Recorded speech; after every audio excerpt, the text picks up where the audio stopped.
एक समय की बात है, सर्दियों के दिन थे। शाम होने वाली थी। आसमान में बादल छाए हुए थे। एक नीम के पेड़ पर बहुत से कौवे बैठे थे। वो सब बार बार काऊ काऊ कर रहे थे और एक दूसरे से भी झगड़ा कर रहे थे।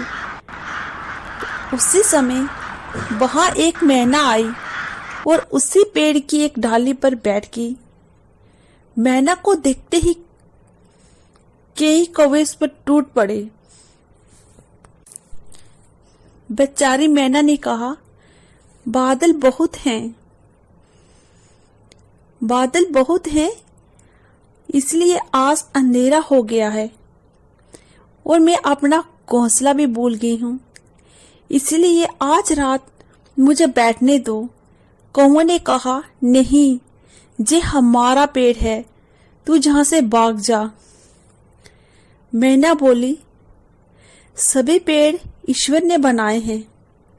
इस सर्दी में यदि वर्षा हुई और ओले पड़े तो ईश्वर ही हमें बचा सकते हैं।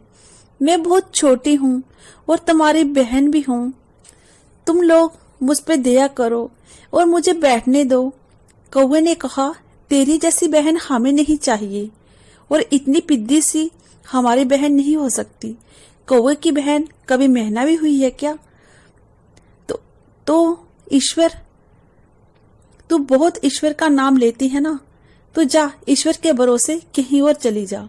देखते हैं ईश्वर तुम्हें कैसे बचाता है।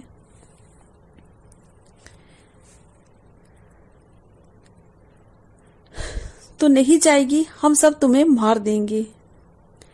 कौवे कौ कौ करके अपनी ओर झपटते देखकर बेचारी मैना वहां से उड़ गई और थोड़ी दूर जाकर एक पेड़ पर बैठ गई।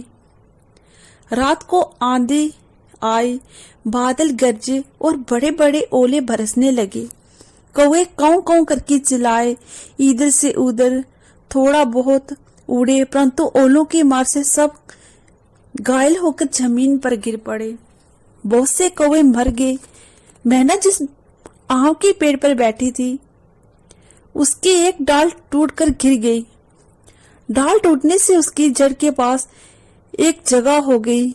मैना उसमें घुस गई और उसे एक भी ओला नहीं लगा। सवेरा हुआ और थोड़ी देर बाद चमकती धूप निकली।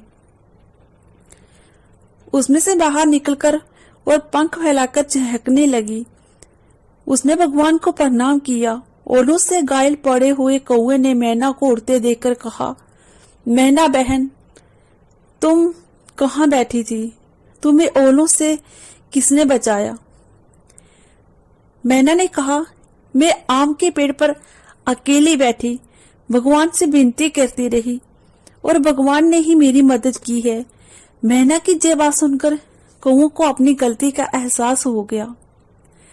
दोस्तों, दुख में पड़े असहाय जीवों पर व जीव जंतु को ईश्वर के सिवा कोई नहीं बचा सकता।